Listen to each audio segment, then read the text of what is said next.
2004. La sonde Cassini s'approche de Saturne et de ses 56 lunes. Fait incroyable, elle y détecte des conditions susceptibles d'abriter la vie. Si de telles conditions existent si proches de nous, que pourrait-on découvrir dans une autre galaxie, sur une planète identique à la Terre?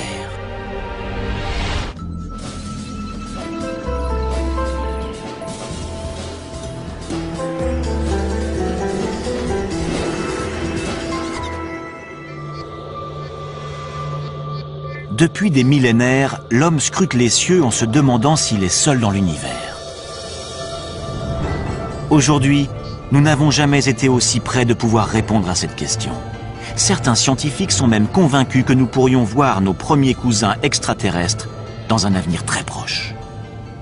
J'espère que ce sera dans les 10 ans à venir, mais de préférence la semaine prochaine. Le plus tôt sera le mieux.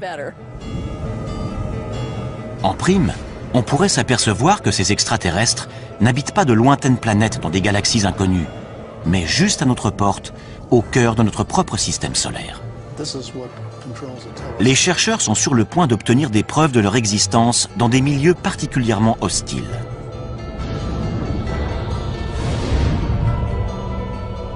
Notre voyage dans l'espace va nous conduire en 7 endroits de notre système solaire, afin de découvrir où pourraient se trouver ces créatures et à quoi elles pourraient ressembler.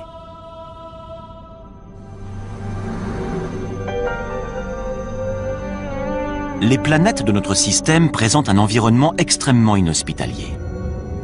La vie telle que nous la connaissons y périrait instantanément. Mais les formes de vie extraterrestres pourraient bien être beaucoup plus résistantes que nous ne l'imaginons, à l'image d'un groupe d'organismes vivants récemment découverts sur Terre. Il n'y a encore pas si longtemps, nous étions convaincus que notre planète était unique. Jusqu'à présent, c'est la seule, à notre connaissance, à avoir permis l'évolution de millions d'espèces, grâce au Soleil, à l'eau et à une atmosphère protectrice. Nous en avons conclu que la vie avait besoin de tous ces paramètres pour pouvoir exister. Une conclusion qui écarte d'emblée tous les autres astres de notre système solaire. Puis les biologistes se sont mis à fouiller les recoins les plus inaccessibles et les plus ingrats de notre planète. À leur grande surprise, ils y ont trouvé des organismes vivants et respirants. Ils les ont baptisés organismes extrémophiles. Certains peuvent vivre sans lumière ou sans oxygène. D'autres sont capables de supporter des pressions très élevées. En fait, il semblerait que la vie puisse apparaître quasiment partout. Prenons l'Antarctique. Après avoir étudié ces étendues désolées pendant des années, les chercheurs avaient perdu tout espoir d'y trouver la moindre trace de vie. Or, en 1999, des scientifiques ont extrait une roche située à 2 mètres sous la glace. Et lorsqu'ils l'ont cassée, ils ont découvert qu'elle grouillait de minuscules créatures.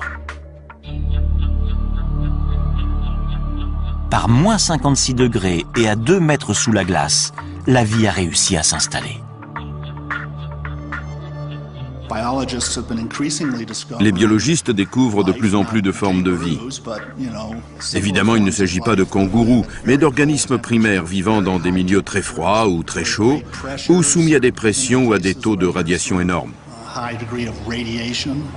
La vie est parvenue à coloniser des endroits beaucoup plus diversifiés qu'on ne le pensait au sein même de notre planète.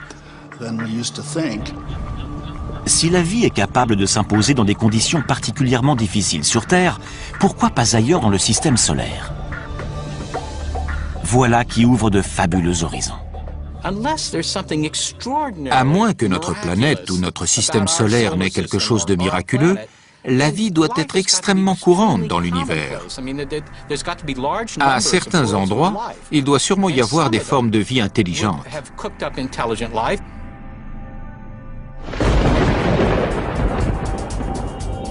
À l'origine, nous étions tous des créatures extrémophiles.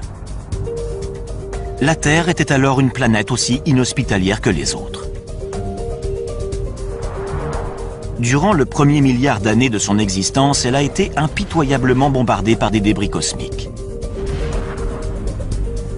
Ces impacts ont transformé la surface du globe en fournaise bouillonnante, où rien ne pouvait survivre. Mais une fois que le système solaire s'est mis en place et que la Terre a commencé à se refroidir, l'eau est apparue, ce qui a constitué la première étape de la vie. En 1953, le biologiste Stanley Miller a démontré lors d'une expérience en laboratoire que la vie sur Terre était née de façon très simple. Il a mélangé de l'hydrogène, du méthane, de l'ammoniac et de l'eau, tous les composants de l'atmosphère terrestre primitive. Puis, il a soumis cette solution à des arcs électriques censés reproduire des éclairs. Les résultats obtenus ont ébranlé le monde entier. Le chercheur est ainsi parvenu à créer des acides aminés, les molécules organiques à la base de toute vie. Si des éclairs ont contribué à l'installation de la vie sur Terre, rien n'interdit de penser que la même chose ait pu se produire sur d'autres planètes.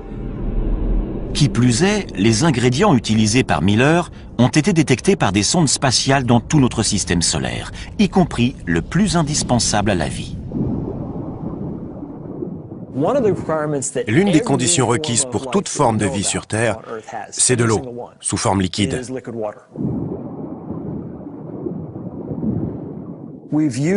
C'est la présence d'eau qui a guidé notre quête de milieux habitables.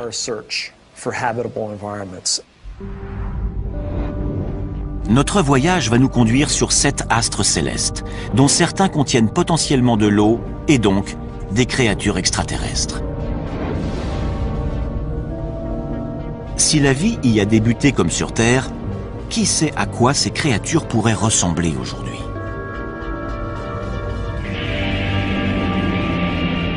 Commençons par la planète la plus emblématique, située non loin de la nôtre, Mars.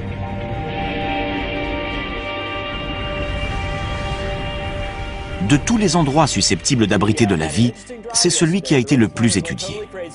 Le premier qui découvrira des Martiens, s'ils existent, c'est Steve Squyres, le responsable des observations pour la NASA. Mars a toujours exercé un attrait particulier sur les hommes. On sait depuis très longtemps que cette planète est sans doute celle qui ressemble le plus à la Terre. Elle possède en effet une atmosphère et des saisons.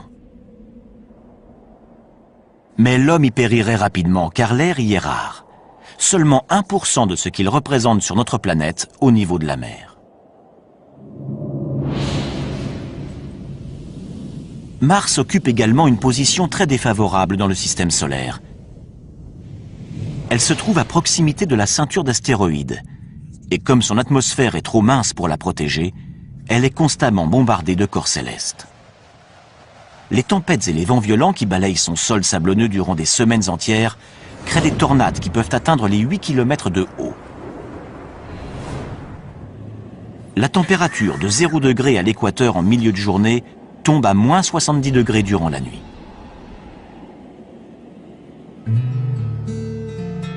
David Greenspoon est responsable du département d'astrobiologie au Musée de la Nature et des Sciences de Denver. Pour lui, Mars est victime de sa petite taille. Quand je prends un café en hiver, je sais qu'un petit expresso va refroidir plus rapidement qu'un grand café. Plus un objet est gros, plus il va rester chaud longtemps, car son cœur est davantage protégé du froid. Pour les planètes, c'est la même chose. Une petite planète refroidira plus tôt dans son histoire qu'une grosse planète comme la Terre, qui va rester chaude durant des milliards d'années. Et ça va favoriser la vie. En dépit de ses désavantages, Mars a toujours fasciné les scientifiques, car sa surface semblait porter des traces de vie. Ses paysages montagneux, ses volcans et ses profonds ravins ne sont pas sans évoquer ceux de la Terre. Pour les premiers astronomes, ces caractéristiques indiquaient la présence d'océans et de rivières, et même de systèmes de canaux censés avoir été construits par des êtres vivants.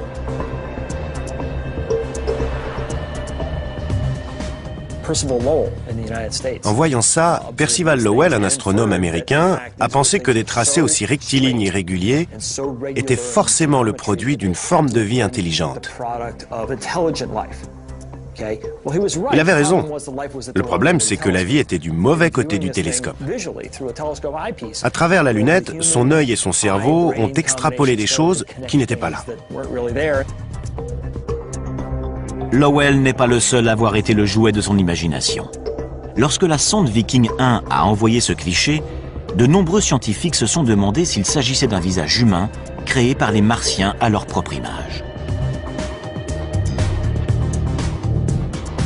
En survolant la surface de la planète rouge, on s'aperçoit que son aspect est en réalité beaucoup plus commun. Ce ne sont donc pas les Martiens qui ont bâti ces structures monumentales. Ce qui ne veut pas dire qu'il n'y a pas de vie sur Mars.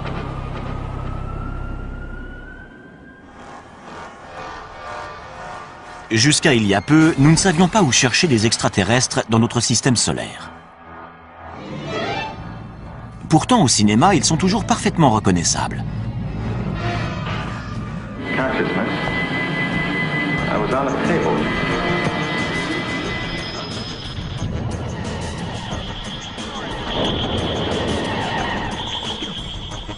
En général, ils sont très proches de nous autres terriens. Hostiles ou adorables, nous les imaginons comme des versions mutantes de nous-mêmes. Ils ont 2 bras, 2 jambes, un nez, une bouche et aucun sens de l'humour dans les films. Seth Shostak est astronome au SETI, l'institut de recherche d'une intelligence extraterrestre situé en Californie. Son travail consiste à écouter les ondes radio que pourrait émettre une lointaine société extraterrestre. Il n'y a aucune raison qu'ils nous ressemblent, qu'ils pensent comme nous ou qu'ils aient un langage. Rien que sur Terre, la nature peut prendre des formes très variées. S'il y a de la vie sur Mars, comment pourrait-elle survivre dans des conditions pareilles? Depuis les années 60, les scientifiques ont envoyé des dizaines de sondes sur la planète rouge. Les premières images de ces paysages désolés ont rapidement anéanti tout espoir d'y trouver des êtres dotés d'intelligence. Pour autant, Mars n'a pas livré tous ses secrets. S'il n'y a aucune preuve de canaux creusés par des Martiens, en revanche, il y a des traces indiquant une ancienne présence d'eau. À un moment donné de son histoire, la planète rouge a donc peut-être été bleue. Si on remonte 3,5 milliards ou 4 milliards d'années en arrière, Mars avait une atmosphère plus épaisse, de l'eau en surface et peut-être même de la vie. Mais les conditions devenant plus rudes, la vie a dû s'adapter. Ainsi, la vie aurait pu réussir à s'adapter sans disparaître. Car il existe peut-être encore de l'eau, sous forme liquide, dans le sous-sol. On a découvert ce qui ressemble à des rigoles sur des flancs de cratères. Et il y a des signes qui prouvent que ces rigoles se sont formées très récemment, il y a quelques années. Avec son absence d'eau en surface, ses températures glaciales et son atmosphère très mince, Mars ne pourrait abriter qu'un seul type de créature, des extrémophiles. Aucun autre organisme ne parviendrait à se développer dans des conditions aussi difficiles. Pour savoir s'il en existe sur Mars, nous mettons le cap sur Valles Marineris, un immense système de canyons, 20 fois plus vaste que le Grand Canyon en certains endroits et d'une profondeur presque équivalente à la taille de l'Everest. Autrefois, cette vallée était sans doute recouverte de lacs qui abritaient peut-être de la vie.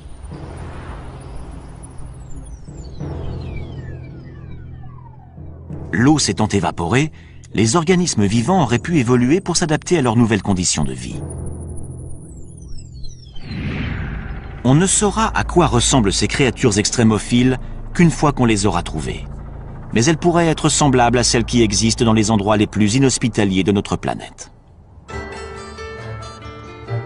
Voici des biologistes hors du commun. Il s'agit d'astrobiologistes qui traquent les espèces terrestres qu'on serait susceptible de retrouver dans l'espace. Rocco Mancinelli est l'un d'eux, et il recherche des organismes extrémophiles martiens. Si certains se sont enterrés, comme c'est vraisemblablement le cas, que s'est-il passé? Ils ont trouvé des poches d'eau salée. Et qui peut vivre dans de l'eau salée? Des organismes halophiles.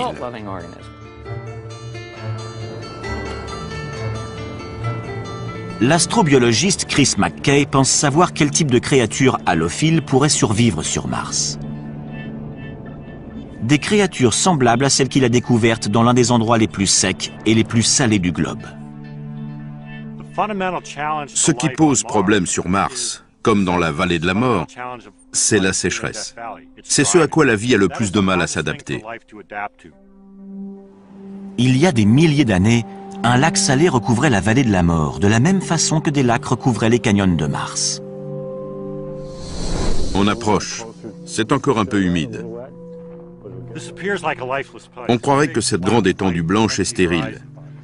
Eh bien, en creusant, on a trouvé des couches d'algues et de bactéries. Elles vivent dans un environnement qui est très différent de celui qu'on trouve en surface. Voilà un endroit qui semble mort et pourtant, il suffit de gratter un peu pour y trouver de la vie. Cette couche d'algues vertes subsiste grâce à l'eau et à la lumière qui filtre à travers la croûte de sel. À son tour, cette algue nourrit les micro-organismes halophiles. Des structures désertiques de ce type, d'anciens lacs salés et asséchés, on va aussi en trouver sur Mars. Les déserts de sel ne sont pas les seuls endroits qui pourraient abriter des formes de vie martiennes. La planète compte également de gigantesques volcans, dont certains 5 à 6 fois plus grands que ceux qu'on trouve sur Terre. L'astrobiologiste Penny Boston est spécialiste des tunnels de lave.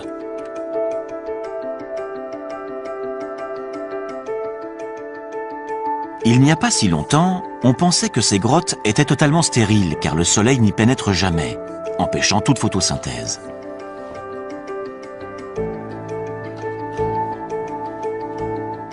Mais dans ces tunnels de lave près d'Albuquerque, au Nouveau-Mexique, la scientifique a découvert de la vie. On sait qu'il y a énormément de tunnels de lave sur Mars. Donc ici, on a l'occasion d'étudier leur formation et les organismes qui y vivent.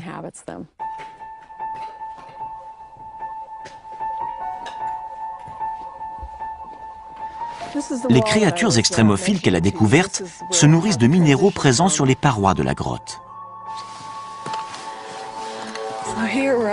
Quand on s'approche, on voit des taches blanches à la surface du basalte noir. C'est comme des grandes villes pour ces organismes qui sont nichés dans les minuscules anfractuosités de la roche. Ces créatures sont totalement adaptées au froid. Elles ne voient jamais la lumière du jour et vivent de ce que ce milieu leur procure. Y aurait-il les mêmes formes de vie dans des grottes sous les volcans martiens? L'astrobiologiste en est persuadé. On va découvrir de la vie. J'espère simplement que je serai encore là pour voir ça.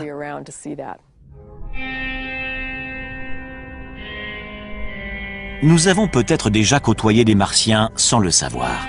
Non pas en nous rendant sur leur planète, mais en les recevant sur la nôtre. Il y a 16 millions d'années, un astéroïde s'est écrasé sur Mars et a propulsé une roche de 2 kilos dans l'espace. Cette roche s'est dirigée vers la Terre et a atterri en Antarctique. 2 scientifiques de la NASA, David McKay et Everett Gibson, ont eu la surprise de découvrir des fossiles à l'intérieur. L'eau a creusé de minuscules tunnels dans la roche.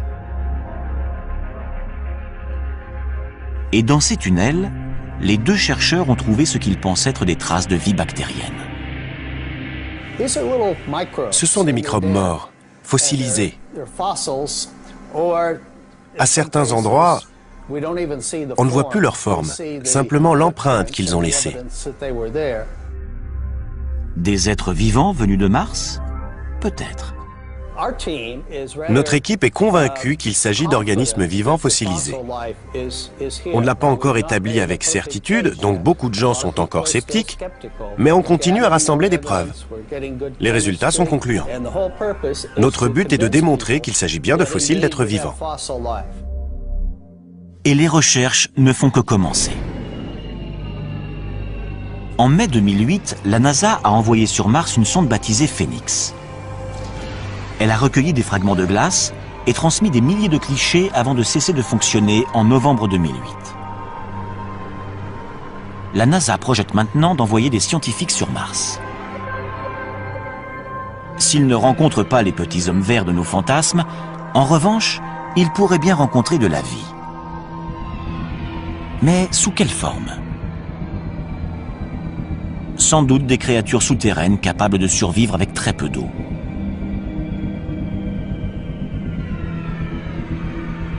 Peut-être des organismes appréciant les minéraux, comme ceux des tunnels de lave du Nouveau-Mexique. Une découverte de ce type aurait une portée colossale. Cela prouverait que la vie n'existe pas que sur Terre, mais également sur une planète toute proche. S'il s'agit bien de microbes, même morts depuis des milliards d'années, ça nous apprendra quelque chose de très intéressant, à savoir que la vie s'est développée sur une autre planète. Cette information démontrerait que la vie n'est pas quelque chose d'extraordinaire, un miracle exclusivement terrien, mais qu'au contraire, elle peut exister partout. Mars n'est que la première étape de notre voyage. Notre quête va maintenant nous conduire sur des astres où les conditions sont d'une rigueur extrême et où la vie semble encore plus improbable.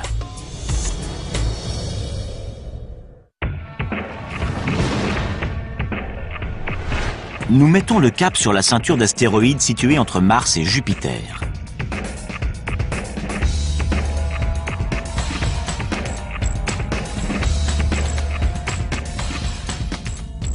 Une fois celle-ci dépassée, nous arrivons à proximité de Jupiter. C'est la plus grande planète de notre système solaire, mais elle est particulièrement hostile à la vie en raison de ses gaz toxiques et de sa pesanteur très importante. Il fait très froid sur Jupiter et son atmosphère très épaisse, de plusieurs dizaines de milliers de kilomètres, est composée de méthane et d'ammoniac, qui entrent notamment dans la composition des détergents. Mais Jupiter a plus de 60 lunes. De prime abord, ces lunes semblent peu à même d'accueillir de la vie. Leur atmosphère est mince et leur température glaciale.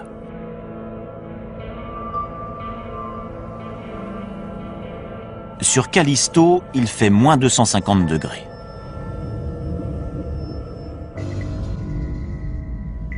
Les sondes Voyageur et Galileo ont détecté peu de choses à la surface de ces lunes, à part de la glace. À une exception près. Io est l'une des lunes les plus proches de Jupiter. Lorsque la NASA a envoyé la sonde Voyageur 1 sur Io en 1979, les astronomes ont été ébahis de découvrir que sa surface était constellée de volcans géants.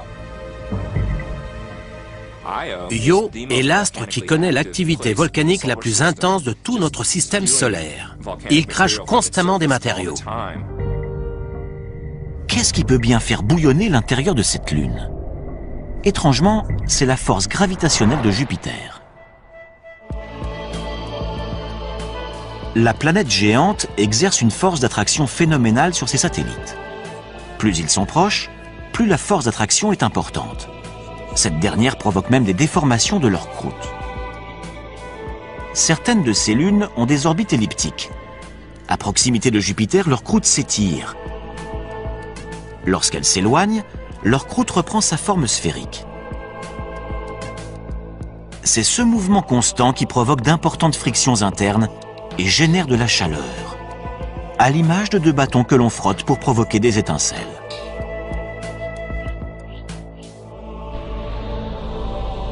L'attraction de Jupiter réchauffe ainsi Io de l'intérieur. Mais ses fumées volcaniques et son absence d'eau la rendent peu apte à abriter de la vie.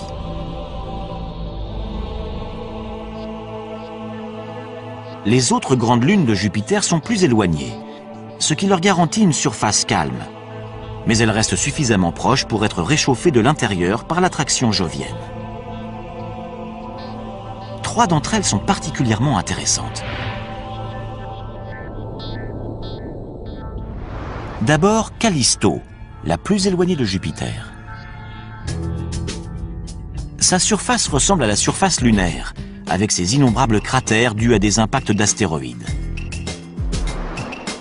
Ces impacts ont pu faire fondre temporairement la glace, permettant à la vie de s'installer. En 1998, la sonde Galileo a détecté un milieu encore plus prometteur sous la surface. Les roches radioactives et l'énorme pression qui règne en son centre génèrent de la chaleur.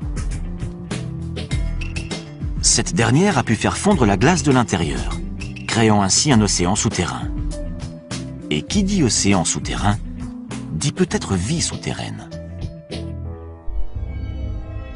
Ensuite, en nous rapprochant de Jupiter, nous découvrons sa plus grande lune, Ganymède, dont la surface est elle aussi très accidentée. Son relief fait penser à celui d'un pneu. Ces points brillants sont des cratères pouvant mesurer jusqu'à 5 km de diamètre et probablement recouverts de glace. Ces photos nous donnent un bon aperçu de l'endroit où la vie pourrait se cacher. On y voit des glaciers en mouvement.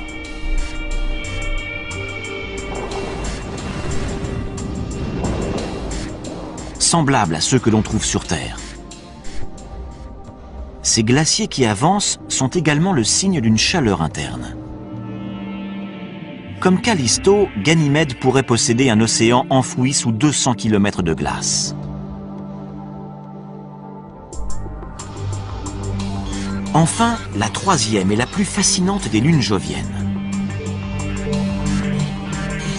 Baptisée Europe, c'est la plus proche de Jupiter. Cette proximité laisse penser que son cœur est beaucoup plus chaud que celui de Callisto ou de Ganymède.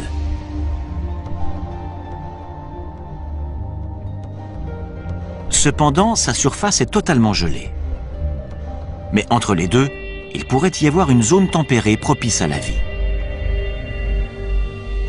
De gigantesques fissures balafrent sa surface, signe que son épaisse couche de glace est en perpétuel mouvement. Sur Terre, on voit des fissures identiques au niveau de la banquise qui recouvre l'océan Arctique. La couche de glace qui recouvre Europe pourrait ainsi dissimuler le plus vaste océan de tout le système solaire. Un océan 2 fois plus grand que la Terre. Notre planète ne serait donc pas la seule à posséder de l'eau sous forme liquide. Et cette eau pourrait être porteuse de vie.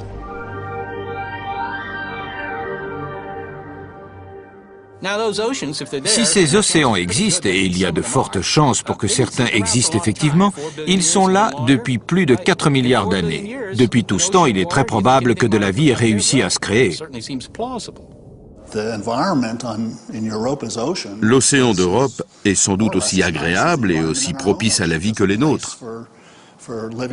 Peut-être même que certains de nos animaux marins pourraient y vivre. Mais l'eau doit y être très froide, voire pleine de glace fondue. Et la lumière n'y pénètre jamais car la banquise qui recouvre Europe mesure une quinzaine de kilomètres d'épaisseur. On n'aurait jamais imaginé que ce type d'endroit puisse abriter de la vie avant une fabuleuse découverte faite au large des côtes de l'équateur. À des kilomètres de profondeur dans le Pacifique, des biologistes ont découvert des myriades de vers tubicoles, de crabes et même de calmars.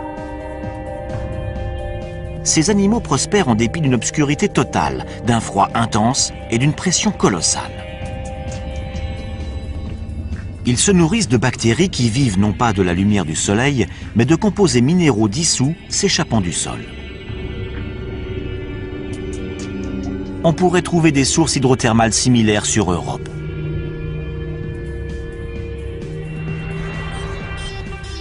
Afin de le vérifier, les scientifiques de la NASA aimeraient envoyer un robot sur place. D'autres voudraient envoyer un cryobo, un robot perforateur qui ferait fondre la glace et enverrait une sonde dans le liquide situé en dessous. Ce n'est pas difficile à faire. Il suffirait de faire fondre la glace sur une épaisseur d'une quinzaine de kilomètres et de faire descendre une ligne équipée d'une caméra et d'une lampe pour voir ce qu'il y a.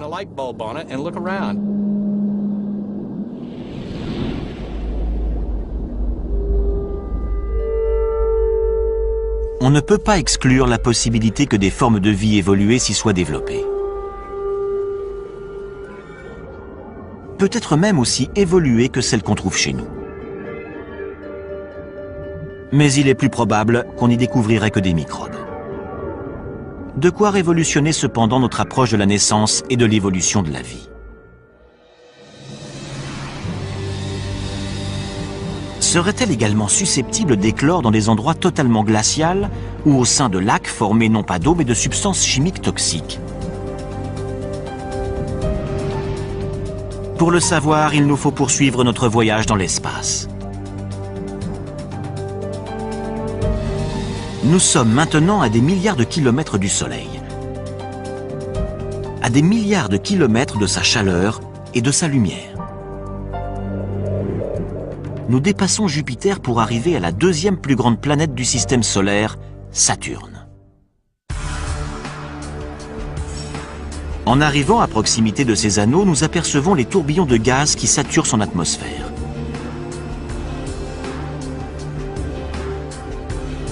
Nous ressentons également son attraction, moindre que celle de Jupiter, mais néanmoins considérable. Nous continuons à avancer, car il n'y a aucune chance de trouver de la vie sur les anneaux de Saturne. Ils sont composés de roches et de glace qui vont de la taille d'un grain de sucre à celle d'une maison.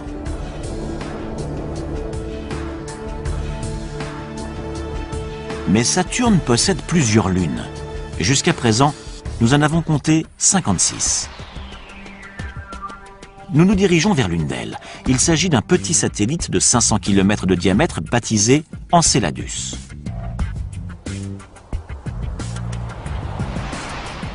Ici, la pesanteur est très faible par rapport à la Terre. Et l'atmosphère quasi inexistante. Enceladus réfléchit pratiquement toute la lumière qu'il reçoit, ce qui en fait le corps le plus brillant du système solaire. Les scientifiques pensaient jusqu'alors qu'il y faisait trop froid pour que la vie s'y développe. Mais ils se trompaient. En 2005, après 7 ans de voyage, la sonde Cassini s'est approchée de cette petite lune et y a détecté quelque chose qui a stupéfié la principale observatrice de la mission, Caroline Porco. Voici l'image qui nous a arrêtés. On était sous le choc.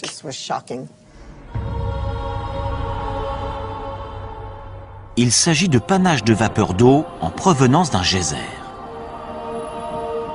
Au contact du vide glacial de l'espace, la vapeur d'eau chaude se transforme en jet de glace. En l'absence de pesanteur pour les ralentir, les nuages de glace peuvent devenir aussi gros que l'astre lui-même. La scientifique n'a jamais rien vu de tel. C'est le rêve pour un astronome de découvrir un corps comme Enceladus. Ces jets, ces fontaines, crachent de la vapeur et de la neige gelée à des centaines de kilomètres au-dessus du pôle sud d'Enceladus. La conclusion s'impose d'elle-même. Enceladus bout de l'intérieur. Comme dans le cas de Jupiter, le formidable champ gravitationnel de Saturne déforme ses satellites, créant ainsi friction et chaleur en leur centre. À la lumière de nos connaissances actuelles, on peut en déduire qu'il y a sans doute de l'eau sous la surface. Les modèles qu'on possède aujourd'hui pour expliquer ces projections indiquent que les températures sont suffisamment élevées pour créer de la vapeur d'eau. Chaleur, eau, même aux confins du système solaire, les principaux ingrédients de la vie semblent réunis. Mais quelle créature pourrait vivre dans un geyser? On peut en avoir une petite idée grâce aux sources chaudes qu'on trouve sur Terre. On pensait autrefois qu'il n'y avait aucun être vivant dans les fontaines du parc national de Yellowstone, jusqu'à ce que des biologistes n'y découvrent des microbes se nourrissant des minéraux dissous dans l'eau. On les désigne sous le nom de thermophiles. Les plus résistants, baptisés hyperthermophiles, sont capables de vivre dans de l'eau en ébullition. Pourrait-il y avoir des micro-organismes thermophiles sur Enceladus? Pour le savoir, reprenons notre voyage spatial. Les températures à proximité de la surface avoisinent les moins 200 degrés. Trop froides pour espérer y trouver de la vie. Mais y en aurait-il dans les eaux chaudes situées en profondeur? Dans l'épanage de vapeur d'eau au-dessus d'Enceladus, la sonde Cassini a détecté du gaz carbonique et du méthane, des éléments susceptibles de nourrir la vie sous la surface, de la même façon que les minéraux des sources de Yellowstone nourrissent les microbes. Cet astre contient très probablement de l'eau à l'intérieur. Il a également montré qu'il possédait des composés organiques simples et d'autres éléments qui lui confèrent un intérêt astrobiologique indéniable au sein de notre système solaire. Et les bonnes surprises ne s'arrêtent pas là. Les astronomes ont également découvert des signes prometteurs sur Titan, une autre lune de Saturne. Mais c'est sans doute la moins à même d'abriter de la vie. Titan ne bénéficie que d'un faible ensoleillement, à peine l'équivalent du centième de ce que reçoit la Terre. On y a détecté de la glace, mais pas d'eau sous forme liquide. Et avec des températures de moins 200 degrés, cette glace est dure comme de la pierre. Dans ces conditions, qu'est-ce qui pourrait faire de cet astre un lieu propice à la vie extraterrestre? Par bien des aspects, Titan ressemble à la Terre, mais pas à celle que nous connaissons aujourd'hui. Titan s'est avéré être l'astre inespéré du système saturnien. On soupçonnait depuis longtemps que sa surface présentait un environnement intéressant. En fait, cet environnement est similaire à celui qu'on trouvait sur Terre avant l'apparition de la vie.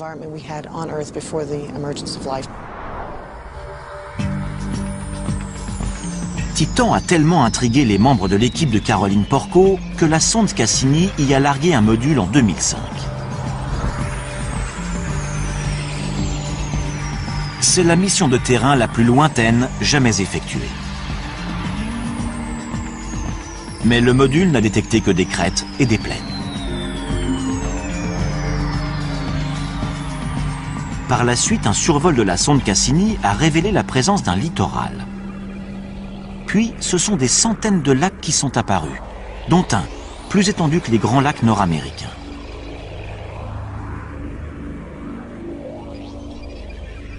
C'est la première fois qu'on découvre du liquide à la surface d'un corps céleste autre que la Terre. Ça ressemble au Minnesota, sauf que ces lacs ne sont pas composés d'eau, mais de gaz naturel liquide. Ceci n'est pas de la neige, mais des gouttes de méthane. Il y a également des vents qui peuvent être très violents, ainsi que des ouragans de méthane.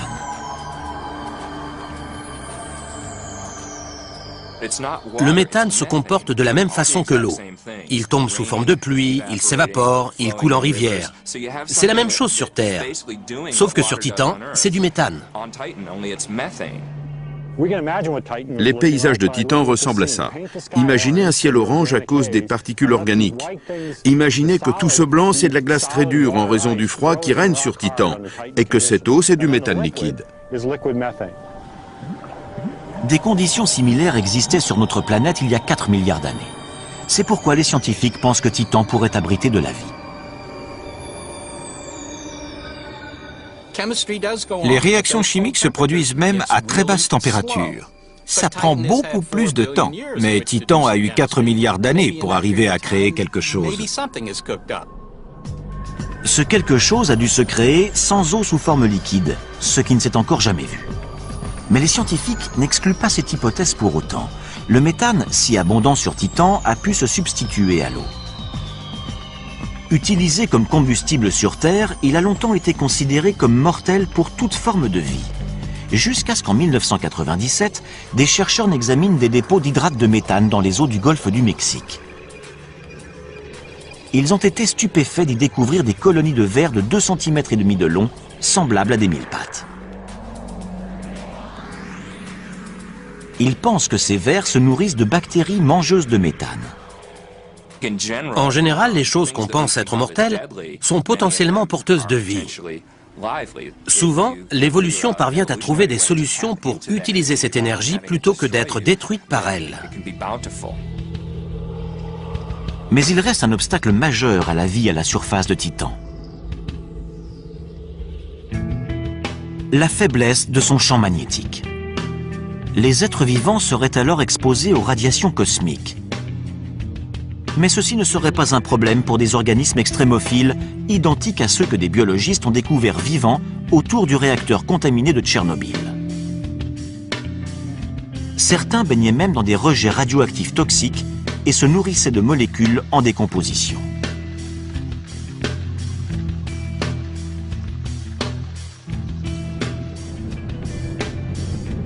Il est possible que la vie sur Titan ait pu s'adapter de la même façon. Ces lacs de méthane abritent peut-être des bactéries amatrices de substances chimiques.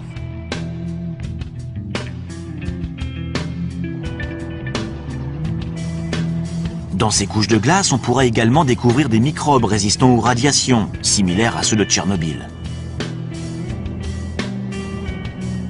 Des organismes mangeurs de méthane pourraient dégager de la chaleur, ce qui ferait fondre la glace, créant ainsi des poches de vie. Quoi qu'il en soit, la vie sur Titan serait le résultat d'un curieux mélange. Il nous reste maintenant à faire un petit détour par la plus étrange des planètes susceptibles d'abriter de la vie. Et cette dernière est presque à notre porte. Notre voyage touche à sa fin.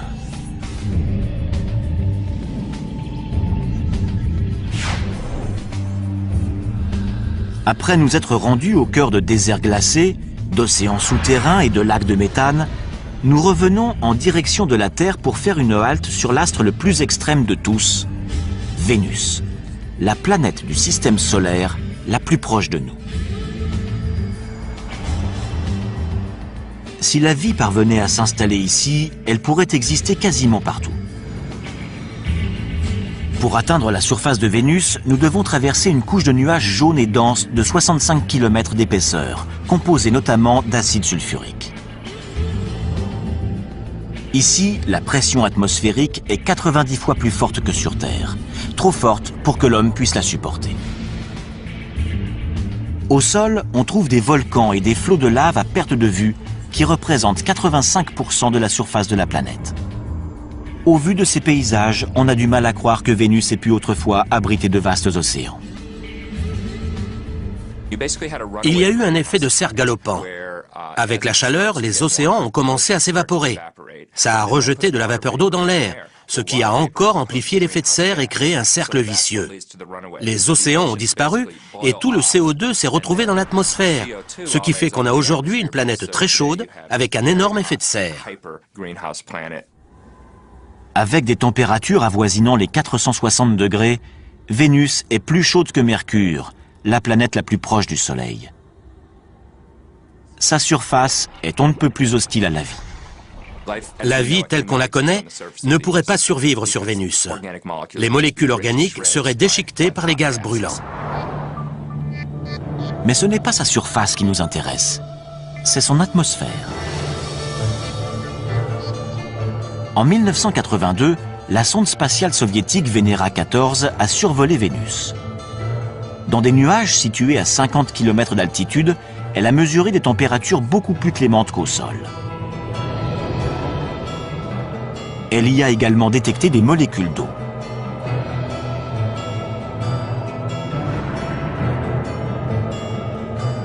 Jusqu'à présent, toute l'eau que nous avons découverte au-delà de la Terre était sous forme solide. Il n'y a que dans les nuages au-dessus de Vénus que nous l'avons trouvée sous forme de vapeur, où la vie pourrait se développer. Mais les nuages vénusiens sont aussi composés de gouttelettes d'acide sulfurique. Or, on pensait que rien ne pouvait vivre dans cette substance.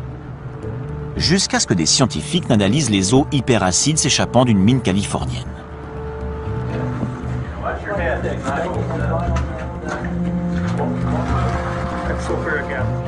Dans de l'acide sulfurique suffisamment corrosif pour attaquer des métaux, des vêtements ou de la chair humaine, ils ont découvert des organismes extrémophiles. Ces créatures acidophiles se nourrissent de composés sulfurés comme le sulfure de fer. Ils dévorent le fer et rejettent l'acide sulfurique. Des êtres extrémophiles de ce type flotteraient-ils au-dessus de Vénus? L'astrobiologiste David Grinspoon pense que c'est envisageable. Dans les nuages de Vénus, il y a peut-être des organismes acidophiles. Comme les sulfures absorbent les ultraviolets de façon intéressante, on peut imaginer une réaction photochimique, où les ultraviolets seraient utilisés pour convertir les substances chimiques en énergie, laquelle serait ensuite consommée.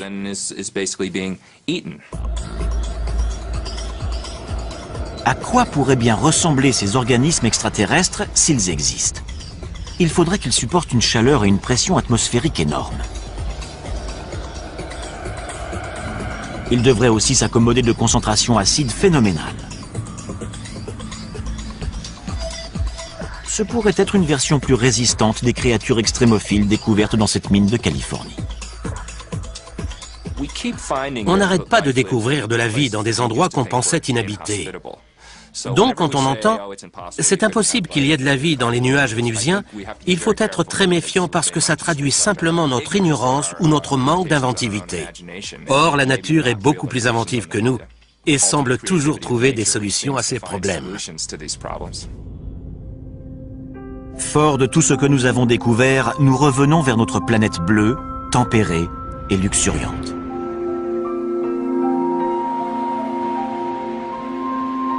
Nous savons désormais que les environnements les plus extrêmes sont capables d'abriter des êtres vivants. Les organismes extrémophiles ressemblent sans doute aux premières formes de vie dans l'univers, et ils pourraient bien exister partout.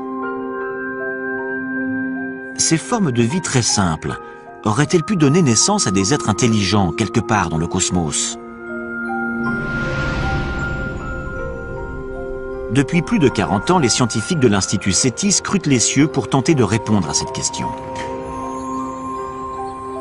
Et l'astronome Seth Shostak est persuadé qu'il saura identifier les manifestations d'une vie extraterrestre. On a plusieurs projets destinés à localiser d'éventuels signaux et le plus important, c'est un projet de recherche radio. Pour ça, on utilise de grandes antennes pointées en direction des systèmes stellaires proches qui seraient susceptibles de comporter des planètes semblables à la Terre. On espère recevoir un signal nous démontrant que quelqu'un là-bas a été assez intelligent pour construire un émetteur radio. Une façon de continuer à mener l'enquête sans quitter la Terre. Récemment, des astronomes ont réussi à capter suffisamment de lumière en provenance de lointaines planètes d'autres systèmes solaires pour en déduire leur composition chimique. Et ils ont alors découvert des composés entrant dans la formation de l'ARN, l'un des éléments clés de l'apparition de la vie sur Terre. À 20 années-lumière de nous, dans la constellation de la Balance, des astronomes européens ont identifié une planète qui serait suffisamment tempérée pour posséder de l'eau sous forme liquide en surface.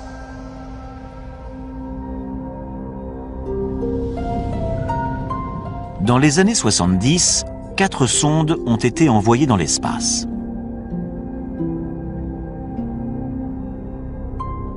Deux d'entre elles transportent notamment une carte de notre système solaire, ainsi que la représentation d'un homme et d'une femme.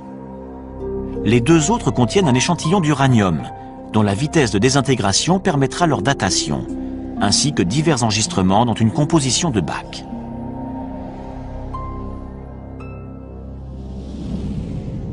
Mais nous n'aurons pas de réponse à ces messages spatiaux de sitôt, car ces cartes postales de la Terre mettront 80 000 ans avant d'atteindre l'étoile la plus proche.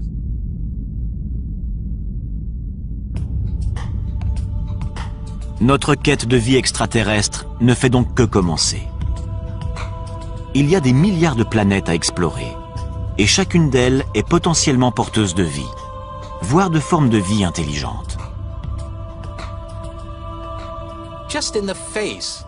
Il serait grotesque de penser que nous sommes les seuls dans l'univers. Ça ne tient pas la route. Le fait de savoir si nous sommes ou non les seuls êtres vivants est crucial pour l'humanité tout entière. C'est une question qu'on doit se poser. Quelque part dans une galaxie connue ou inconnue, quelque chose ou quelqu'un regarde peut-être en direction de la Voie lactée en se demandant « Est-ce qu'il y a de la vie là-bas »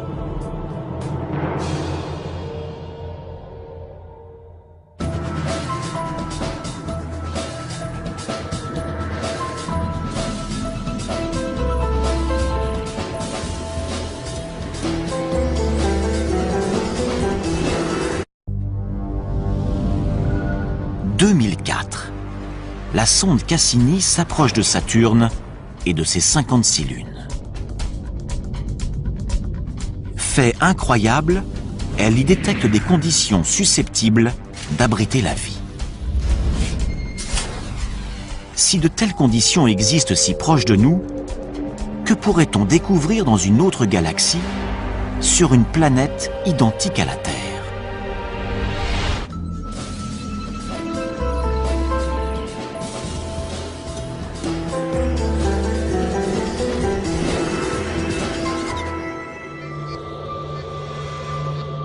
Depuis des millénaires, l'homme scrute les cieux en se demandant s'il est seul dans l'univers.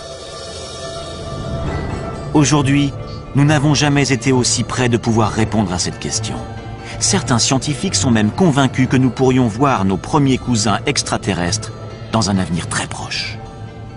J'espère que ce sera dans les 10 ans à venir, mais de préférence la semaine prochaine. Le plus tôt sera le mieux.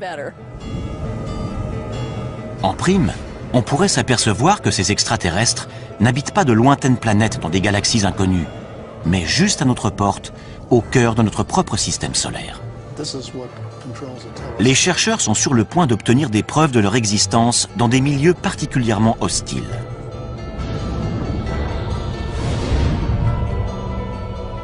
Notre voyage dans l'espace va nous conduire en 7 endroits de notre système solaire, afin de découvrir où pourraient se trouver ces créatures et à quoi elles pourraient ressembler.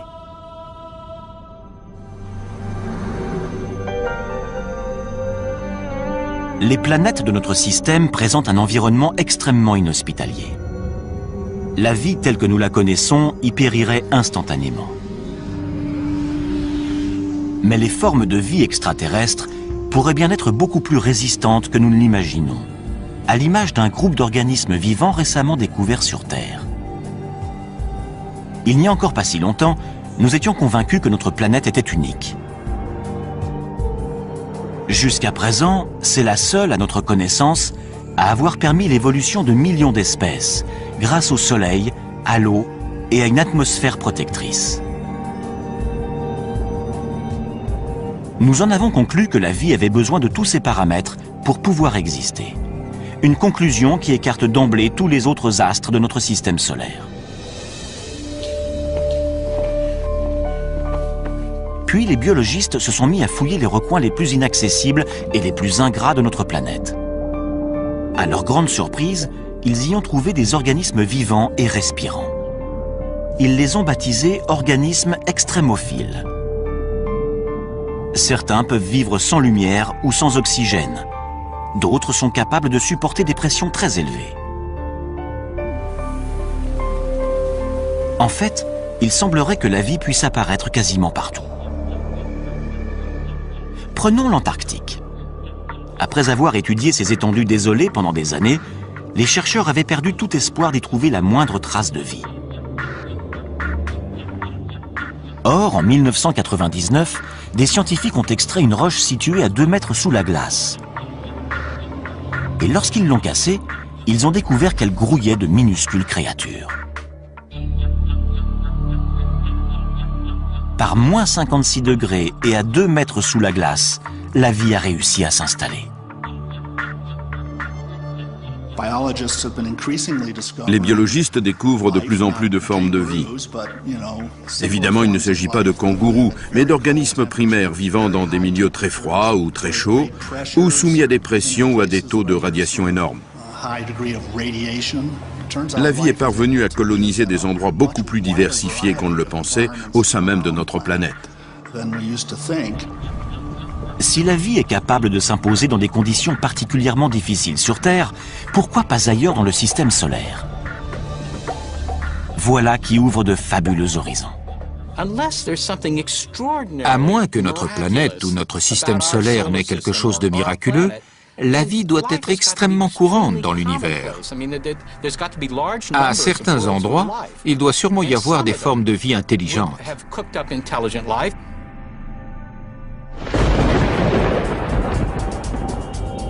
À l'origine, nous étions tous des créatures extrémophiles. La Terre était alors une planète aussi inhospitalière que les autres. Durant le premier milliard d'années de son existence, elle a été impitoyablement bombardée par des débris cosmiques. Ces impacts ont transformé la surface du globe en fournaise bouillonnante, où rien ne pouvait survivre. Mais une fois que le système solaire s'est mis en place et que la Terre a commencé à se refroidir, l'eau est apparue, ce qui a constitué la première étape de la vie. En 1953, le biologiste Stanley Miller a démontré lors d'une expérience en laboratoire que la vie sur Terre était née de façon très simple. Il a mélangé de l'hydrogène, du méthane, de l'ammoniac et de l'eau, tous les composants de l'atmosphère terrestre primitive. Puis, il a soumis cette solution à des arcs électriques censés reproduire des éclairs. Les résultats obtenus ont ébranlé le monde entier. Le chercheur est ainsi parvenu à créer des acides aminés, les molécules organiques à la base de toute vie. Si des éclairs ont contribué à l'installation de la vie sur Terre, rien n'interdit de penser que la même chose ait pu se produire sur d'autres planètes. Qui plus est, les ingrédients utilisés par Miller ont été détectés par des sondes spatiales dans tout notre système solaire, y compris le plus indispensable à la vie. L'une des conditions requises pour toute forme de vie sur Terre, c'est de l'eau, sous forme liquide.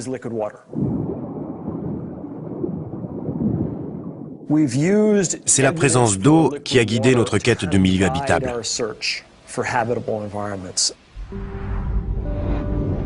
Notre voyage va nous conduire sur 7 astres célestes, dont certains contiennent potentiellement de l'eau et donc des créatures extraterrestres. Si la vie y a débuté comme sur Terre, qui sait à quoi ces créatures pourraient ressembler aujourd'hui?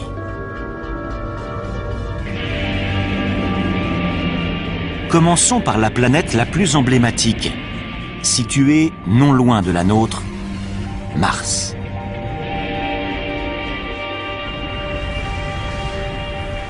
De tous les endroits susceptibles d'abriter de la vie, c'est celui qui a été le plus étudié.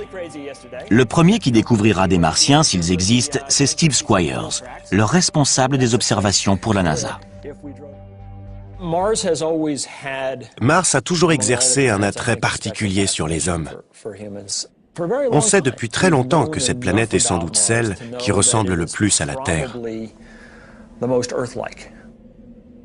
Elle possède en effet une atmosphère et des saisons. Mais l'homme y périrait rapidement car l'air y est rare. Seulement 1% de ce qu'il représente sur notre planète au niveau de la mer. Mars occupe également une position très défavorable dans le système solaire. Elle se trouve à proximité de la ceinture d'astéroïdes. Et comme son atmosphère est trop mince pour la protéger, elle est constamment bombardée de corps célestes. Les tempêtes et les vents violents qui balayent son sol sablonneux durant des semaines entières créent des tornades qui peuvent atteindre les 8 km de haut. La température de 0 degré à l'équateur en milieu de journée tombe à moins 70 degrés durant la nuit.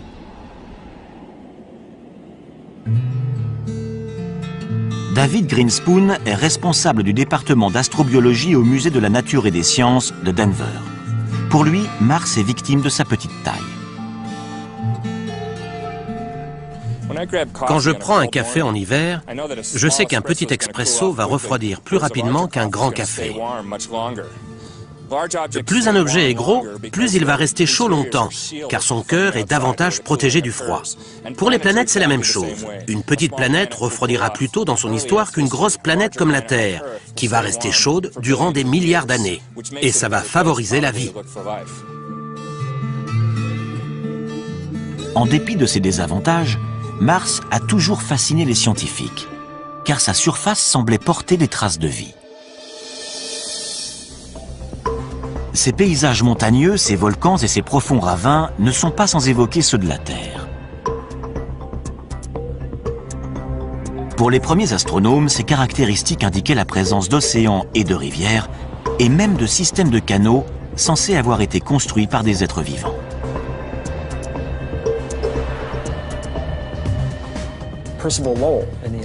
En voyant ça, Percival Lowell, un astronome américain, a pensé que des tracés aussi rectilignes et réguliers étaient forcément le produit d'une forme de vie intelligente. Il avait raison. Le problème, c'est que la vie était du mauvais côté du télescope. À travers la lunette, son œil et son cerveau ont extrapolé des choses qui n'étaient pas là.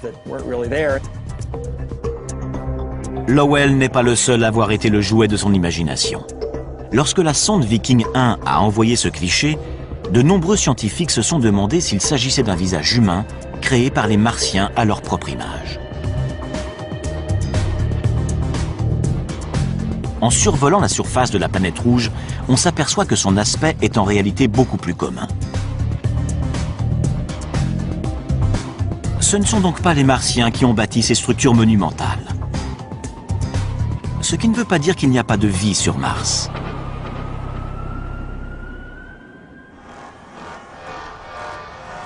Jusqu'à il y a peu, nous ne savions pas où chercher des extraterrestres dans notre système solaire. Pourtant, au cinéma, ils sont toujours parfaitement reconnaissables.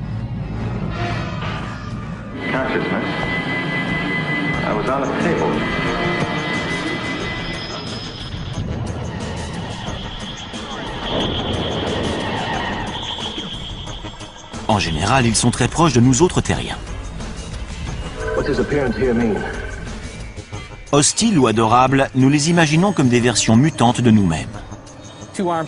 Ils ont 2 bras, 2 jambes, un nez, une bouche et aucun sens de l'humour dans les films. Seth Shostak est astronome au SETI, l'institut de recherche d'une intelligence extraterrestre situé en Californie. Son travail consiste à écouter les ondes radio que pourrait émettre une lointaine société extraterrestre. Il n'y a aucune raison qu'ils nous ressemblent, qu'ils pensent comme nous ou qu'ils aient un langage. Rien que sur Terre, la nature peut prendre des formes très variées. S'il y a de la vie sur Mars, comment pourrait-elle survivre dans des conditions pareilles? Depuis les années 60, les scientifiques ont envoyé des dizaines de sondes sur la planète rouge. Les premières images de ces paysages désolés ont rapidement anéanti tout espoir d'y trouver des êtres dotés d'intelligence. Pour autant, Mars n'a pas livré tous ses secrets. S'il n'y a aucune preuve de canaux creusés par des Martiens, en revanche, il y a des traces indiquant une ancienne présence d'eau. À un moment donné de son histoire, la planète rouge a donc peut-être été bleue. Si on remonte 3,5 milliards ou 4 milliards d'années en arrière, Mars avait une atmosphère plus épaisse, de l'eau en surface et peut-être même de la vie. Mais les conditions devenant plus rudes, la vie a dû s'adapter.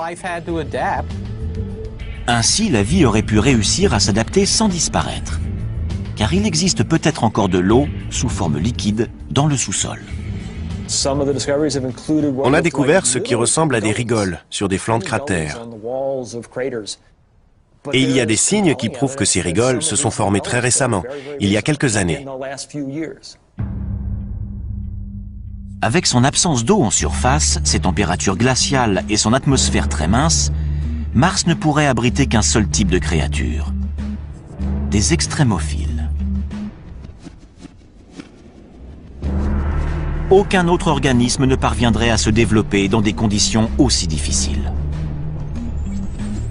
Pour savoir s'il en existe sur Mars, nous mettons le cap sur Valles Marineris, un immense système de canyons, 20 fois plus vaste que le Grand Canyon en certains endroits et d'une profondeur presque équivalente à la taille de l'Everest. Autrefois, cette vallée était sans doute recouverte de lacs qui abritaient peut-être de la vie.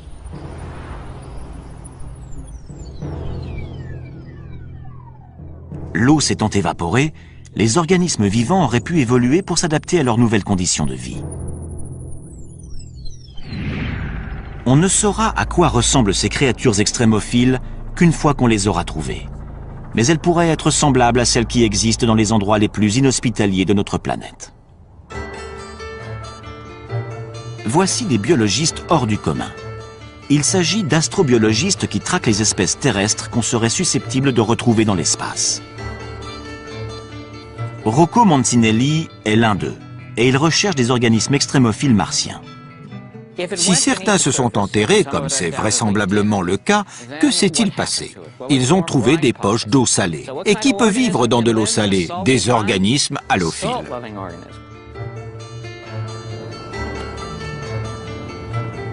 L'astrobiologiste Chris McKay pense savoir quel type de créature halophile pourrait survivre sur Mars.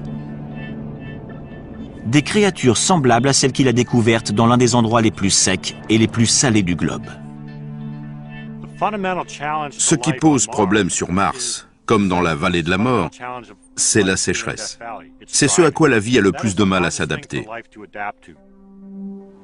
Il y a des milliers d'années, un lac salé recouvrait la vallée de la mort, de la même façon que des lacs recouvraient les canyons de Mars. On approche. C'est encore un peu humide. On croirait que cette grande étendue blanche est stérile. Eh bien, en creusant, on a trouvé des couches d'algues et de bactéries. Elles vivent dans un environnement qui est très différent de celui qu'on trouve en surface. Voilà un endroit qui semble mort et pourtant, il suffit de gratter un peu pour y trouver de la vie. Cette couche d'algues vertes subsiste grâce à l'eau et à la lumière qui filtre à travers la croûte de sel. À son tour, cette algue nourrit les micro-organismes halophiles. Des structures désertiques de ce type, d'anciens lacs salés et asséchés, on va aussi en trouver sur Mars. Les déserts de sel ne sont pas les seuls endroits qui pourraient abriter des formes de vie martiennes. La planète compte également de gigantesques volcans, dont certains 5 à 6 fois plus grands que ceux qu'on trouve sur Terre. L'astrobiologiste Penny Boston est spécialiste des tunnels de lave.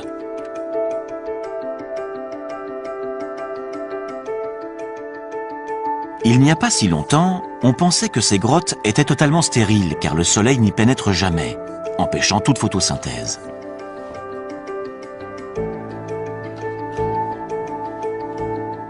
Mais dans ces tunnels de lave près d'Albuquerque, au Nouveau-Mexique, la scientifique a découvert de la vie. On sait qu'il y a énormément de tunnels de lave sur Mars. Donc ici, on a l'occasion d'étudier leur formation et les organismes qui y vivent.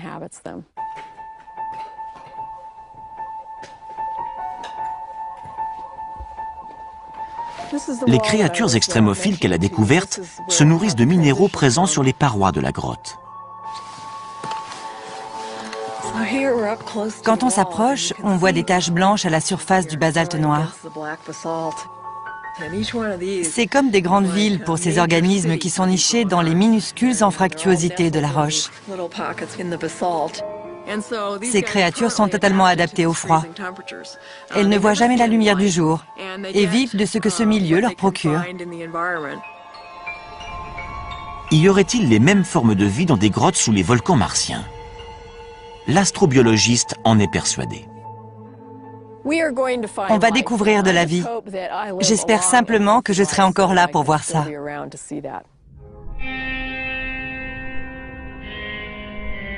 Nous avons peut-être déjà côtoyé des Martiens sans le savoir. Non pas en nous rendant sur leur planète, mais en les recevant sur la nôtre. Il y a 16 millions d'années, un astéroïde s'est écrasé sur Mars et a propulsé une roche de 2 kilos dans l'espace. Cette roche s'est dirigée vers la Terre et a atterri en Antarctique. 2 scientifiques de la NASA, David McKay et Everett Gibson, ont eu la surprise de découvrir des fossiles à l'intérieur. L'eau a creusé de minuscules tunnels dans la roche. Et dans ces tunnels, les 2 chercheurs ont trouvé ce qu'ils pensent être des traces de vie bactérienne. Ce sont des microbes morts, fossilisés. À certains endroits, on ne voit plus leur forme, simplement l'empreinte qu'ils ont laissée. Des êtres vivants venus de Mars? Peut-être. Notre équipe est convaincue qu'il s'agit d'organismes vivants fossilisés. On ne l'a pas encore établi avec certitude, donc beaucoup de gens sont encore sceptiques, mais on continue à rassembler des preuves. Les résultats sont concluants. Notre but est de démontrer qu'il s'agit bien de fossiles d'êtres vivants. et les recherches ne font que commencer. En mai 2008, la NASA a envoyé sur Mars une sonde baptisée Phoenix. Elle a recueilli des fragments de glace et transmis des milliers de clichés avant de cesser de fonctionner en novembre 2008. La NASA projette maintenant d'envoyer des scientifiques sur Mars. S'ils ne rencontrent pas les petits hommes verts de nos fantasmes, en revanche, ils pourraient bien rencontrer de la vie. Mais sous quelle forme? Sans doute des créatures souterraines capables de survivre avec très peu d'eau.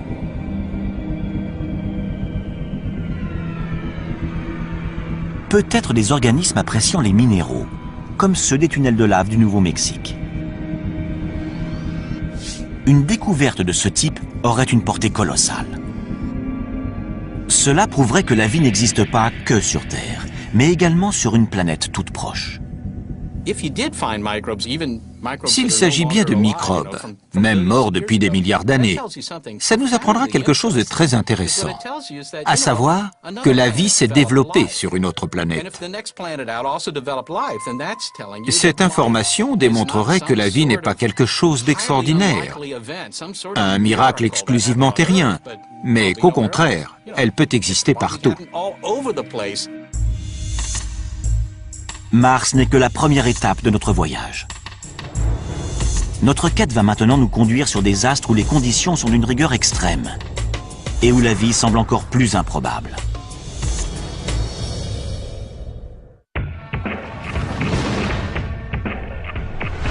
Nous mettons le cap sur la ceinture d'astéroïdes située entre Mars et Jupiter.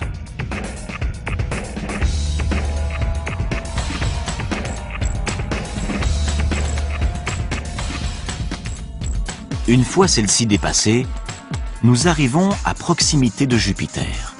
C'est la plus grande planète de notre système solaire, mais elle est particulièrement hostile à la vie en raison de ses gaz toxiques et de sa pesanteur très importante. Il fait très froid sur Jupiter et son atmosphère très épaisse, de plusieurs dizaines de milliers de kilomètres, est composée de méthane et d'ammoniac, qui entrent notamment dans la composition des détergents. Mais Jupiter a plus de 60 lunes. De prime abord, ces lunes semblent peu à même d'accueillir de la vie.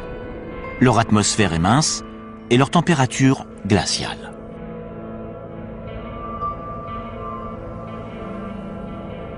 Sur Callisto, il fait moins 250 degrés.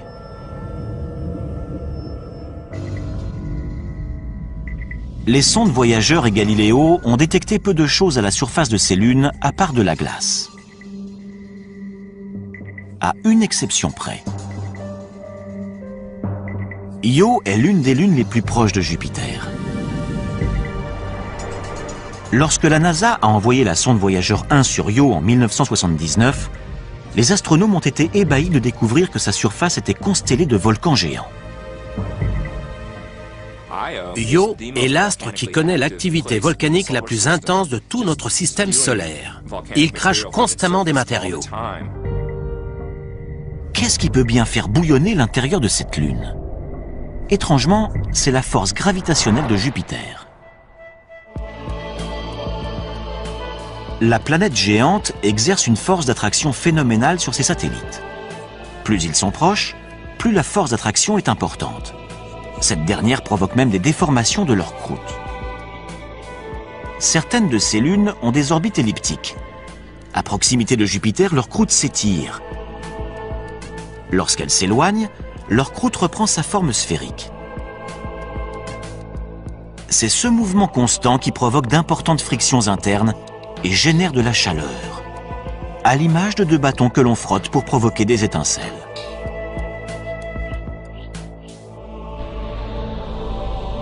L'attraction de Jupiter réchauffe ainsi Io de l'intérieur. Mais ses fumées volcaniques et son absence d'eau la rendent peu apte à abriter de la vie.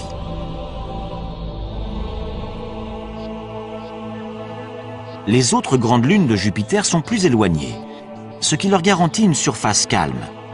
Mais elles restent suffisamment proches pour être réchauffées de l'intérieur par l'attraction jovienne.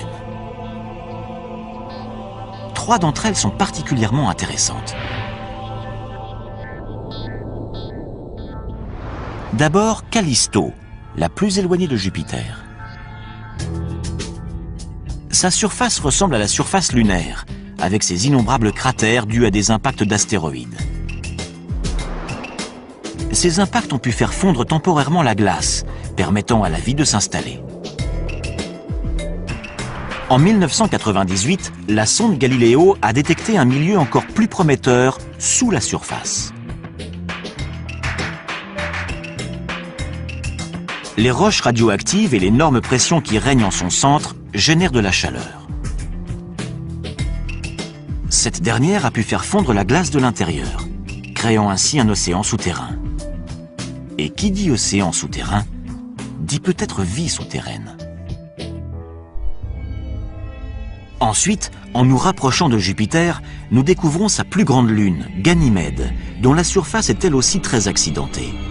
Son relief fait penser à celui d'un pneu. Ces points brillants sont des cratères pouvant mesurer jusqu'à 5 km de diamètre et probablement recouverts de glace. Ces photos nous donnent un bon aperçu de l'endroit où la vie pourrait se cacher. On y voit des glaciers en mouvement.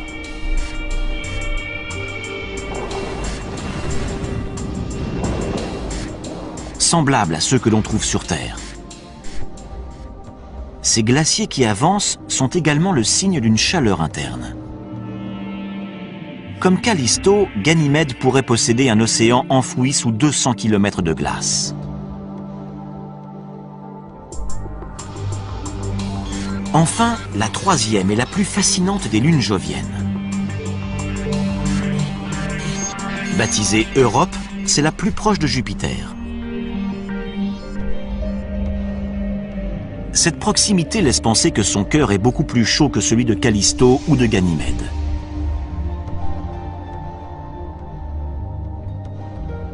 Cependant, sa surface est totalement gelée. Mais entre les deux, il pourrait y avoir une zone tempérée propice à la vie. De gigantesques fissures balafrent sa surface, signe que son épaisse couche de glace est en perpétuel mouvement. Sur Terre, on voit des fissures identiques au niveau de la banquise qui recouvre l'océan Arctique. La couche de glace qui recouvre Europe pourrait ainsi dissimuler le plus vaste océan de tout le système solaire. Un océan 2 fois plus grand que la Terre. Notre planète ne serait donc pas la seule à posséder de l'eau sous forme liquide.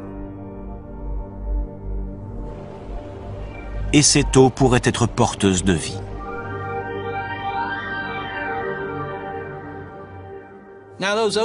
Si ces océans existent, et il y a de fortes chances pour que certains existent effectivement, ils sont là depuis plus de 4 milliards d'années. Depuis tout ce temps, il est très probable que de la vie ait réussi à se créer. L'océan d'Europe est sans doute aussi agréable et aussi propice à la vie que les nôtres. Peut-être même que certains de nos animaux marins pourraient y vivre. Mais l'eau doit y être très froide, voire pleine de glace fondue. Et la lumière n'y pénètre jamais car la banquise qui recouvre Europe mesure une quinzaine de kilomètres d'épaisseur. On n'aurait jamais imaginé que ce type d'endroit puisse abriter de la vie avant une fabuleuse découverte faite au large des côtes de l'équateur. À des kilomètres de profondeur dans le Pacifique, des biologistes ont découvert des myriades de vers tubicoles, de crabes et même de calmars. Ces animaux prospèrent en dépit d'une obscurité totale, d'un froid intense et d'une pression colossale. Ils se nourrissent de bactéries qui vivent non pas de la lumière du soleil, mais de composés minéraux dissous s'échappant du sol. On pourrait trouver des sources hydrothermales similaires sur Europe.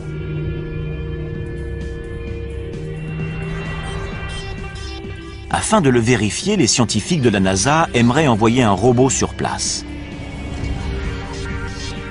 D'autres voudraient envoyer un cryobo, un robot perforateur qui ferait fondre la glace et enverrait une sonde dans le liquide situé en dessous. Ce n'est pas difficile à faire. Il suffirait de faire fondre la glace sur une épaisseur d'une quinzaine de kilomètres et de faire descendre une ligne équipée d'une caméra et d'une lampe pour voir ce qu'il y a.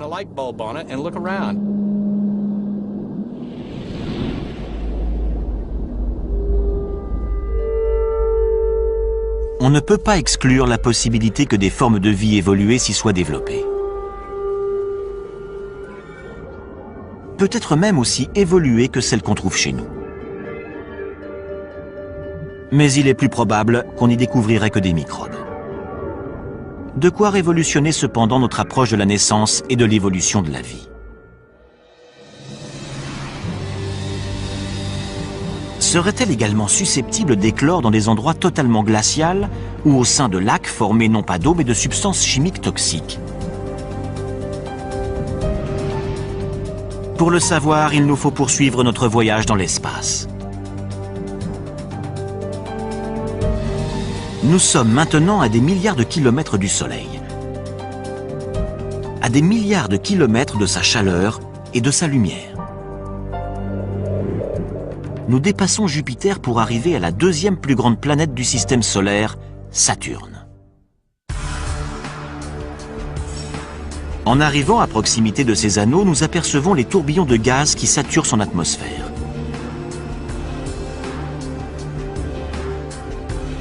Nous ressentons également son attraction, moindre que celle de Jupiter, mais néanmoins considérable. Nous continuons à avancer, car il n'y a aucune chance de trouver de la vie sur les anneaux de Saturne. Ils sont composés de roches et de glace qui vont de la taille d'un grain de sucre à celle d'une maison.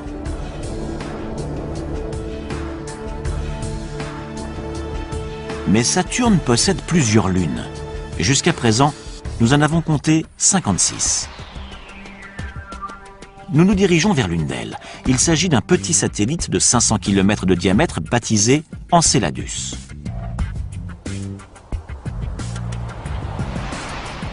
Ici, la pesanteur est très faible par rapport à la Terre. Et l'atmosphère quasi inexistante. Enceladus réfléchit pratiquement toute la lumière qu'il reçoit, ce qui en fait le corps le plus brillant du système solaire. Les scientifiques pensaient jusqu'alors qu'il y faisait trop froid pour que la vie s'y développe. Mais ils se trompaient. En 2005, après 7 ans de voyage, la sonde Cassini s'est approchée de cette petite lune et il y a détecté quelque chose qui a stupéfié la principale observatrice de la mission, Caroline Porco. Voici l'image qui nous a arrêtés. On était sous le choc.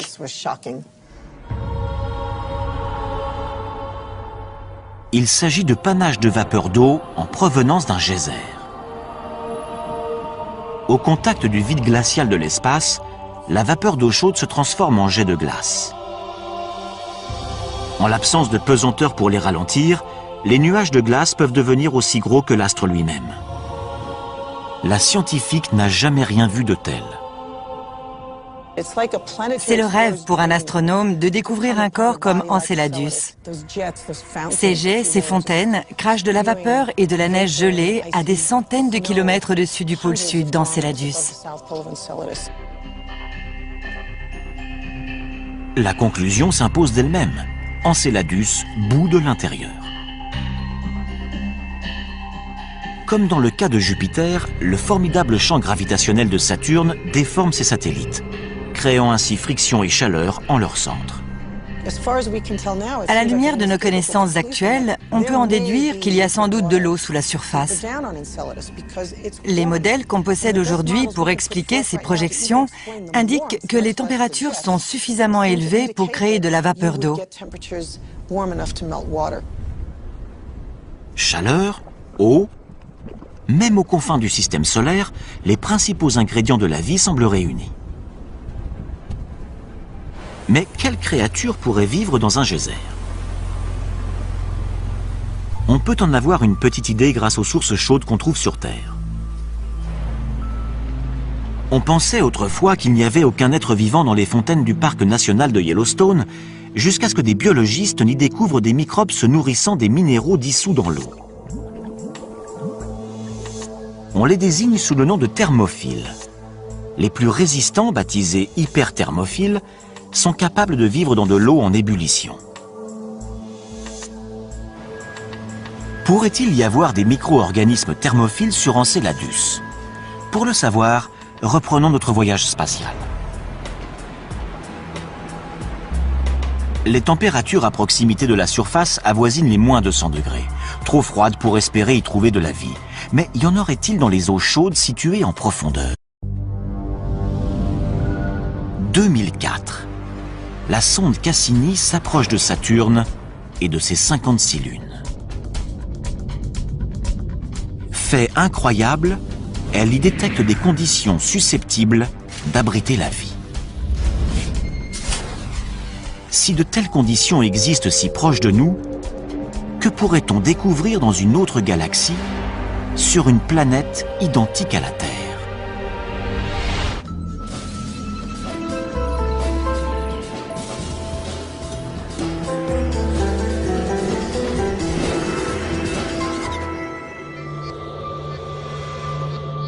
Depuis des millénaires, l'homme scrute les cieux en se demandant s'il est seul dans l'univers. Aujourd'hui, nous n'avons jamais été aussi près de pouvoir répondre à cette question. Certains scientifiques sont même convaincus que nous pourrions voir nos premiers cousins extraterrestres dans un avenir très proche. J'espère que ce sera dans les 10 ans à venir, mais de préférence la semaine prochaine. Le plus tôt sera le mieux. En prime, on pourrait s'apercevoir que ces extraterrestres n'habitent pas de lointaines planètes dans des galaxies inconnues, mais juste à notre porte, au cœur de notre propre système solaire. Les chercheurs sont sur le point d'obtenir des preuves de leur existence dans des milieux particulièrement hostiles.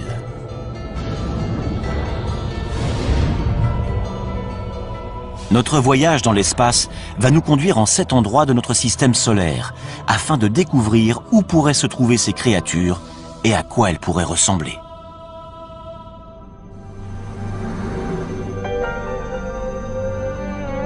Les planètes de notre système présentent un environnement extrêmement inhospitalier. La vie telle que nous la connaissons y périrait instantanément. Mais les formes de vie extraterrestres pourraient bien être beaucoup plus résistantes que nous ne l'imaginons, à l'image d'un groupe d'organismes vivants récemment découverts sur Terre. Il n'y a encore pas si longtemps, nous étions convaincus que notre planète était unique. Jusqu'à présent, c'est la seule, à notre connaissance, à avoir permis l'évolution de millions d'espèces, grâce au Soleil, à l'eau et à une atmosphère protectrice. Nous en avons conclu que la vie avait besoin de tous ces paramètres pour pouvoir exister. Une conclusion qui écarte d'emblée tous les autres astres de notre système solaire. Puis les biologistes se sont mis à fouiller les recoins les plus inaccessibles et les plus ingrats de notre planète.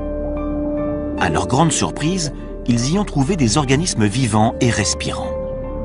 Ils les ont baptisés organismes extrémophiles. Certains peuvent vivre sans lumière ou sans oxygène. D'autres sont capables de supporter des pressions très élevées. En fait, il semblerait que la vie puisse apparaître quasiment partout. Prenons l'Antarctique. Après avoir étudié ces étendues désolées pendant des années, les chercheurs avaient perdu tout espoir d'y trouver la moindre trace de vie. Or, en 1999, des scientifiques ont extrait une roche située à 2 mètres sous la glace. Et lorsqu'ils l'ont cassée, ils ont découvert qu'elle grouillait de minuscules créatures. Par moins 56 degrés et à 2 mètres sous la glace, la vie a réussi à s'installer.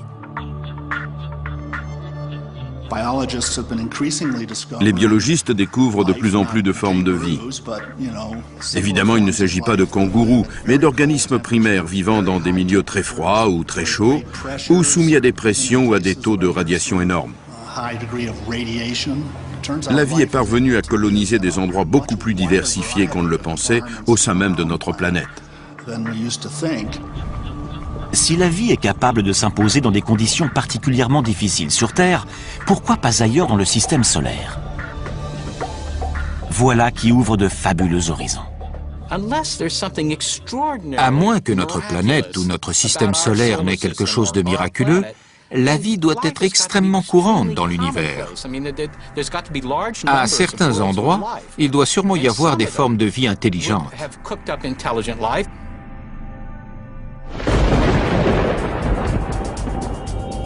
À l'origine, nous étions tous des créatures extrémophiles. La Terre était alors une planète aussi inhospitalière que les autres. Durant le premier milliard d'années de son existence, elle a été impitoyablement bombardée par des débris cosmiques. Ces impacts ont transformé la surface du globe en fournaise bouillonnante, où rien ne pouvait survivre. Mais une fois que le système solaire s'est mis en place et que la Terre a commencé à se refroidir, l'eau est apparue, ce qui a constitué la première étape de la vie. En 1953, le biologiste Stanley Miller a démontré lors d'une expérience en laboratoire que la vie sur Terre était née de façon très simple. Il a mélangé de l'hydrogène, du méthane, de l'ammoniac et de l'eau, tous les composants de l'atmosphère terrestre primitive. Puis, il a soumis cette solution à des arcs électriques censés reproduire des éclairs. Les résultats obtenus ont ébranlé le monde entier. Le chercheur est ainsi parvenu à créer des acides aminés, les molécules organiques à la base de toute vie. Si des éclairs ont contribué à l'installation de la vie sur Terre, rien n'interdit de penser que la même chose ait pu se produire sur d'autres planètes. Qui plus est, les ingrédients utilisés par Miller ont été détectés par des sondes spatiales dans tout notre système solaire, y compris le plus indispensable à la vie. L'une des conditions requises pour toute forme de vie sur Terre, c'est de l'eau, sous forme liquide.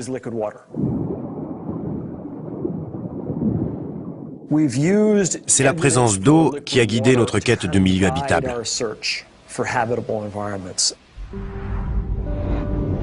Notre voyage va nous conduire sur 7 astres célestes, dont certains contiennent potentiellement de l'eau et donc des créatures extraterrestres. Si la vie y a débuté comme sur Terre, qui sait à quoi ces créatures pourraient ressembler aujourd'hui?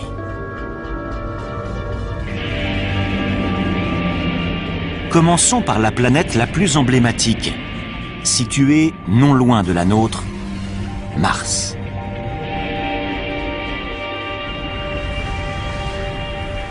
De tous les endroits susceptibles d'abriter de la vie, c'est celui qui a été le plus étudié.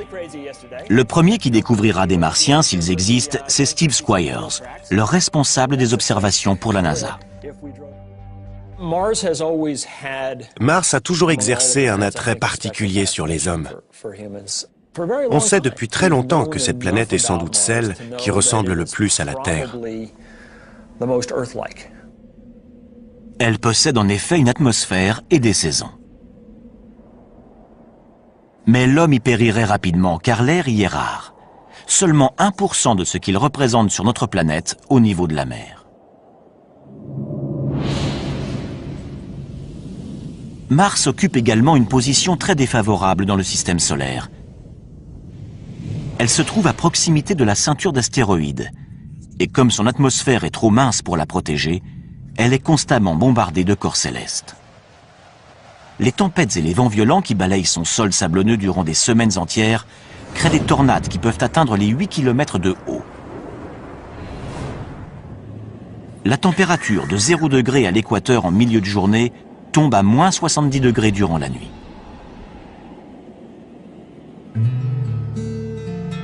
David Greenspoon est responsable du département d'astrobiologie au Musée de la Nature et des Sciences de Denver. Pour lui, Mars est victime de sa petite taille. Quand je prends un café en hiver, je sais qu'un petit expresso va refroidir plus rapidement qu'un grand café. Plus un objet est gros, plus il va rester chaud longtemps, car son cœur est davantage protégé du froid. Pour les planètes, c'est la même chose. Une petite planète refroidira plus tôt dans son histoire qu'une grosse planète comme la Terre, qui va rester chaude durant des milliards d'années. Et ça va favoriser la vie. En dépit de ses désavantages, Mars a toujours fasciné les scientifiques, car sa surface semblait porter des traces de vie. Ses paysages montagneux, ses volcans et ses profonds ravins ne sont pas sans évoquer ceux de la Terre. Pour les premiers astronomes, ces caractéristiques indiquaient la présence d'océans et de rivières, et même de systèmes de canaux censés avoir été construits par des êtres vivants.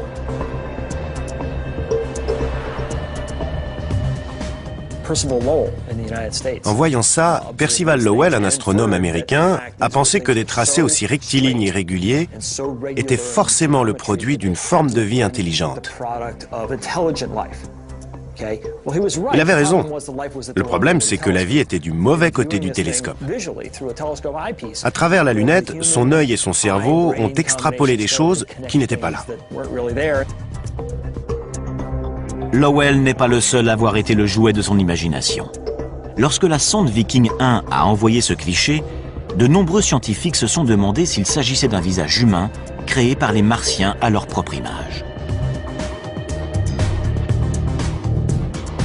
En survolant la surface de la planète rouge, on s'aperçoit que son aspect est en réalité beaucoup plus commun. Ce ne sont donc pas les Martiens qui ont bâti ces structures monumentales. Ce qui ne veut pas dire qu'il n'y a pas de vie sur Mars.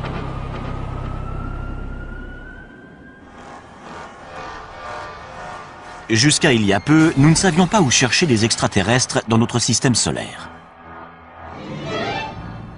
Pourtant, au cinéma, ils sont toujours parfaitement reconnaissables.